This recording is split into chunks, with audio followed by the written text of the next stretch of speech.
السلام علیکم، څنګه یاست؟ ښه جوړ یاست؟ کړاست په خیر. زه احمد خبرې کوم د بایومیکس چینل ته. نو وخت مو نه در ضایع کوو چې د دې ډایرکټ پر سبجیکټ باندې خبرې کوو. سبجیکټ چې دی هغه د بایوکیمسټري څه دی. نو په هغه کې کوم سبجیکټ دی؟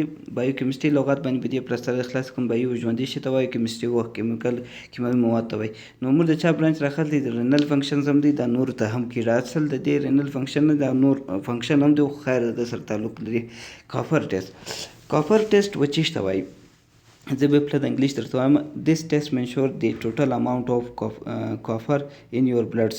Normally most of copper in your bloods is carried by the protein of called seroplasmins.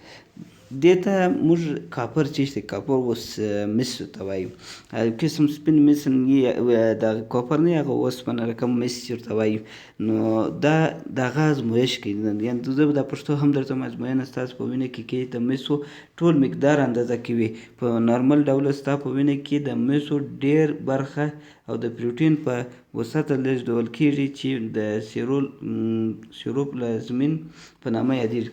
نو ستا سره خلاص دا یو قسم مس دی. دا مس چې دی دا یو کیمیاوي مس خو داسې ګوره د جسم هم هر شی لري، اوسپنه لري، هر شی لري. نو لږ مقدار کې موجود وي په جسم کې. نو مس هم په جسم کې موجود شته. نو هغه د چا په ذریعه باندې وړل کېږي؟ یو قسم پروټین دی، سیروپلازمین ورته وایي.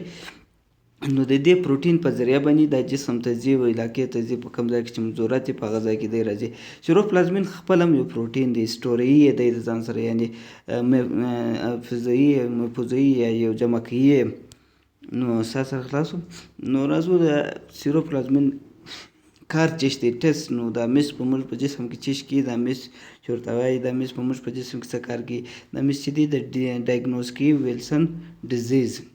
ویلسن ډیزیز یو قسم ناجوړي ده، چاته پیدایشي راشي، چاته دغه چې د ناجوړي د یو شي ته پېښ شي، زیاته بل شي ده.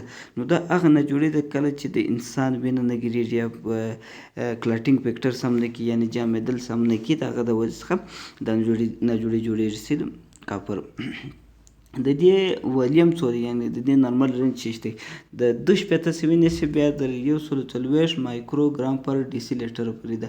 صحیح ده، ام سی جی پر ډیسي لیټر. نو دا سپیسیفم کلیکشن به د دې څنګه د دې د مخصوص سپیسیفم کلیکشن دی. صحیح ده، رویل ایډیټي ټیوب ورته وایي. ان 45 منټ به ته د دې کلیکشن پوینټ کوي، بس رسوي به تر ځای پورې به رسوي د دا ټیسټ. او د دا کوم ناجوړي پر کېږي؟ ویلسن ډیزیز پر کېږي. د دې اوس ټیسټ پروسیجر څنګه دی؟ ټیسټ پروسیجر اوس الکتراکیم کېږي ده، او ځینې دا داسې یو بوتل کښې دي شین رنګ رقم یو دغه دی، د دې ریجنټ دی، هغه ته کاپر ریجنټ هم وایي کېږي. نو په هغه کې یو څک وینه واچوي، هغه وینه که دلته ریاکشن سره وکړي نو دا په جسم کې ستا که نه وو هغه خوا دي سه. اوس بیا نور کیټان هم راغلي دي چې ته خپل بلډ ور واچوې، بیا څو سیرم ور واچوې، هغه باندې هم راغلي دي. نو د ډېر ایزي طریقه د کاپر ده. اوس په سلیکټرا کې هم کېږي دا. نور د دې خاص دغه نسل دا مس دی زموږ په جسم کې چې کوم زموږ د کلاټینګ فیکټر کې کار کوي.